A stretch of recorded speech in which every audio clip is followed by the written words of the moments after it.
వచ్చింది. పిండి అయితే ఇలా మెత్తగా పట్టుకోవాలి. ఇప్పుడు ఒక గిన్నెలోకి తీసుకొని చూడండి, ఒక గిన్నెలో వాటర్ అయితే పోసి ఈ పిండి ముద్దనైతే వేసాను.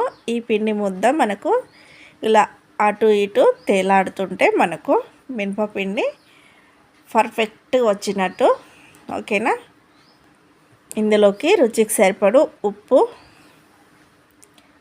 అలాగే 3/4 గ్లాసు బొంబాయి రవ్వ వేసుకోవాలండి. బొంబాయి రవ్వ వేసుకుంటే మనకు వడలు అనేటివి మంచి కరకరలాడుతూ హోటల్ స్టైల్లో వస్తాయండి, అంత బాగుంటాయి.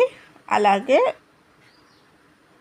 చిటికడంతా సోడా వేసుకోవాలండి.